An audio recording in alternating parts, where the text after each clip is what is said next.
Cut! Oh!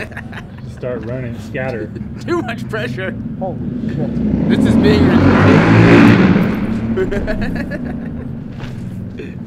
It's been a year or two of art school. When I was in there, I used to sit in critiques and just you hang a piece up and all these kids are scratching their heads. They can't think what to say and they're like pulling shit out their ass to say, and it's the boringest shit ever. And then you sit there and you look at these other kids who like, you know, painting with poopy stick and like trying to make it art. And like, I just used to love the idea of like, because I sort of slowed down making art in the studio and just like that graffiti took over. And I used to just love the idea of like, yeah, you go to bed and you wake up, you look on the wall, and my piece is boom, like right there, or you're sitting there and the truck parks in front of you, and like my shit is there, and you got to deal with it, and like, you know, there's no critique. I don't got to be there to hear your critique. It's just like that is, and you got to deal with what it is, and it's there.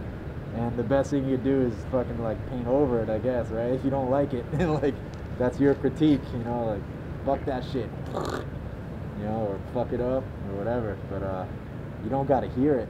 Yeah, I'm a shy dude, man, so I bet you that has a lot to do with it too. Like, so I stalk in the night to like be like, you know, like say what's up and get attention, I guess.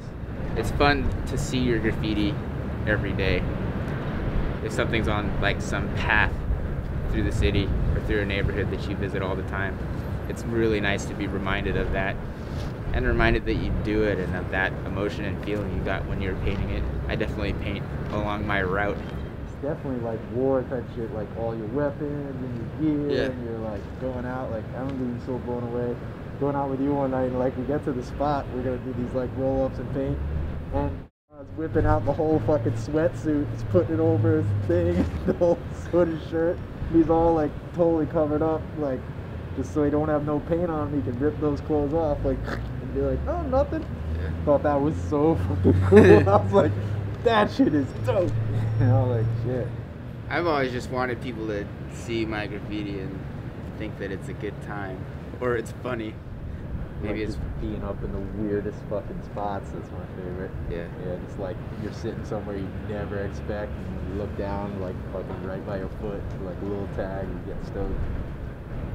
And it's also like graffiti's within a system fighting it, as far as, you know, just writing on things that aren't yours and destroying property. And then I feel like that was the start, but then here we are, we come into graffiti that has its own set norms and standards of how you're supposed to paint, and we kind of went against that in the first place too, because it's like that's another enemy, because you don't necessarily like the status quo of graffiti. So we would paint real sloppy or paint really ugly, bizarre things that aren't like following the rules of how your 3Ds and highlights should go. My shit's always on the wrong side. And it's kind of like, and I think that was inspiring too, because I feel like the crews that I've been in were kind of like on the underdog, weirdo tip, if you could say, and I feel like a lot of people could appreciate that and see that in how we were painting and like realize that, that's a good way to paint. That's a good way to express yourself. That's like how I feel. And I love when I teach someone about it. Like you're walking down the block with somebody and you start being like, oh look, this is my homie's tag. And then you go like, you walk like half a block later, like, oh look, there it is again. And then you go another block, you go, oh, you go down the subway, there it is on the roof there. And then like that person, you start teaching them that there's a whole fucking world of like sightseeing out there that they just never knew existed once they start opening up. And then they'll come to me like, oh, I started this person's tag, and it's fucking rad, dude.